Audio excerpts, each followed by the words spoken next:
CSI ദക്ഷിണ കേരള മഹാ ഇടവകയുടെ ഭരണം തങ്ങൾക്കാണെന്ന് ചൂണ്ടിക്കാട്ടി ബിഷപ്പ് റോയ്സ് മനോജ് വിക്ടർ നൽകിയ ഹർജി ഹൈക്കോടതി അവസാനിപ്പിച്ചു.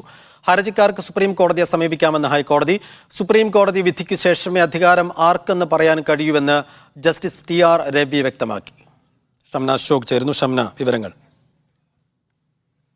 സേഫു, CSI ദക്ഷിണ കേരള മഹാ ഇടവകയിൽ ഭരണപ്രതിസന്ധി നിലനിൽക്കുകയാണ്. അതിൽ പ്രത്യേകിച്ച് ആർക്കാണ് ഭരണം എന്നുള്ളതാണ് തർക്കമായിട്ടുള്ളത്. നിലവിൽ അഡ്മിനിസ്ട്രേറ്റർ തന്നെ തെരഞ്ഞെടുത്തിട്ടുള്ളതാണ് ബിഷപ്പ് റോയ്സ് മനോജ് വിക്ടറിനെ. അദ്ദേഹത്തെ ചുമതലകൾ നിർവഹിക്കാൻ അനുവദിക്കുന്നില്ല എന്ന് കാണിച്ചുകൊണ്ടാണ് ഹൈക്കോടതിയിൽ ഒരു ഹർജി എത്തിയിട്ടുള്ളത്. പക്ഷേ ഈ ഭരണപ്രതിസന്ധിയുമായി ബന്ധപ്പെട്ട നിലവിൽ സുപ്രീം കോടതിയിൽ ഒരു ഹർജി നിലനിൽക്കുകയാണ്. അതുകൊണ്ട് സുപ്രീം കോടതി വിഷയത്തിൽ ഒരു തീരുമാനം എടുക്കുന്നത് വരെ ഈ വിഷയത്തിൽ ഇടപെടാനില്ല എന്നുള്ളതാണ് കോടതി പ്രധാനമായും വ്യക്തമാക്കിയിട്ടുള്ളത്. അതുകൊണ്ട് ബിഷപ്പ് റോയ്സ് മനോജ് വിക്ടർ നൽകിയിട്ടുള്ള ഹർജി ഹൈക്കോടതി അവസാനിപ്പിച്ചിരിക്കുകയാണ്. ഒപ്പം ഹർജിക്കാർക്ക് സുപ്രീം കോടതിയെ സമീപിക്കാമെന്നും ഹൈക്കോടതി വ്യക്തമാക്കിയിട്ടുണ്ട്. സമാനമായി കഴിഞ്ഞ ദിവസം മറ്റൊരു സിംഗിൾ ബെഞ്ചിൽ നിന്നും ഒരു ഉത്തരവുണ്ടായിരുന്നു. അത് ഇതുപോലെ തന്നെ സുപ്രീം കോടതിയെ പരാതിക്കാർക്ക് സമീപിക്കാം എന്നുള്ളതായിരുന്നു. പക്ഷേ ുമായി ബന്ധപ്പെട്ട് അതിൽ ക്രമസമാധാന നില ഉറപ്പാക്കണം എന്നുള്ള നിർദ്ദേശം കൂടി കോടതി മുന്നോട്ട് വെച്ചിട്ടുണ്ടായിരുന്നു. ഏതായാലും ഈ ഹർജിയിലും ജസ്റ്റിസ് TR രവി പ്രത്യേകിച്ച് ഉത്തരവുകളൊന്നും ഇറക്കുന്നില്ല. പകരം ഈ ബിഷപ്പ് നൽകിയിട്ടുള്ള ഹർജി ഹൈക്കോടതി അവസാനിപ്പിച്ചിരിക്കുകയാണ്.